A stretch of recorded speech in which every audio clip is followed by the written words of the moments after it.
every time xa kufika June 16 ndikhumbuzeka ngalondo yoba there are people who actually fought for what we have access to today. Ezinye izinto we don't have full access to.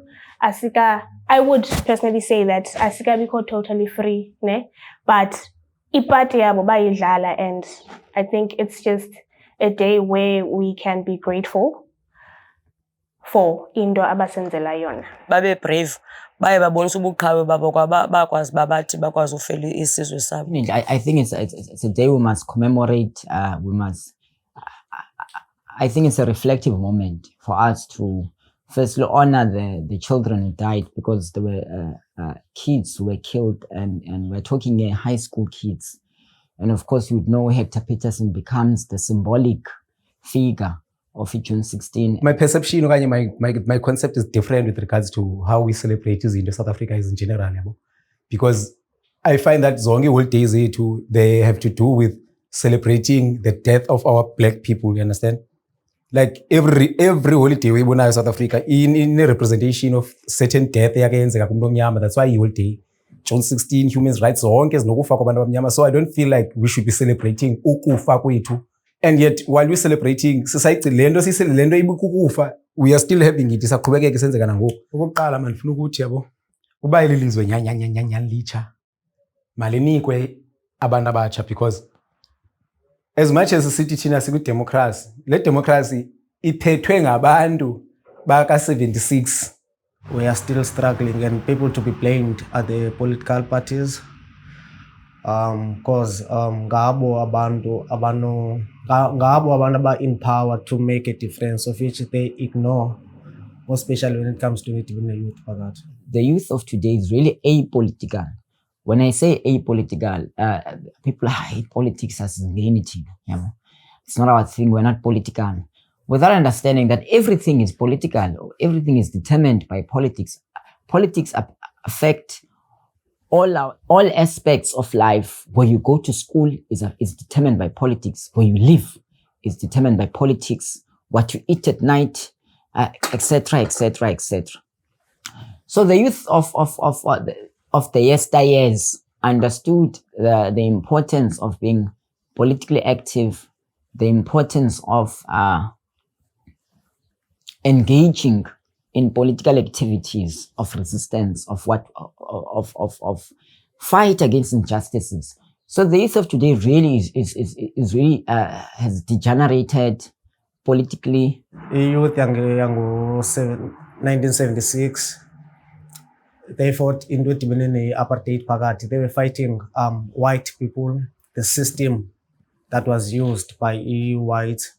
And then now we are fighting for unemployment under the leadership of abantu abamnyama. Youth yangoku had a fighting spirit, ne? They were united. I'm not saying youth yangoku I call united by a fighting spirit, but I think there's more that we can do as a youth yangoku. So maybe we can look back and see ba yintoni ababeyenza bona back then that tina we can implement. Kukona umbhala apha ukuthiwa nguNgugi wa Thiongo. He writes and he quotes a question from Ulanduka from an author ekuthiwa nguChinua Achebe. He quotes in yokuba, is it fair for a man to leave his mother tongue to establish himself in another man's language? The first place ingxaki is that we're using other people's grounds or culture to empower us, which is why it's not working. They're not interested. They're interested in, of course, in modern things that we do today, things such as pata, ukutini, and etc., etc. But of course, that must also be contextualized within the 94 moment, because the 94 moment, which has been sold to us as the freedom moment, we achieved liberation in 1994, that has really impacted in how the youth, in shaping the political perspective of young people. Because young people today believe sifumene inkululeko. Ulutsha langoku luyazikhethela uba lakwenza ntoni. Akusenzanga lakuqala uba kuyaforcedale uba ufuna ukuyenza into noba ufuni. Ngoku you have a choice uba uzoyenza into ethile okanye uzoyenza na. Wonke umuntu une-right zakhe uba enze into ngehlobo afuna ngalo. Akho mntu uzamforsa, akho mntu uzamenza ntoni. As long as enza into erayithi engazulimaza mntu eza kumakha naye.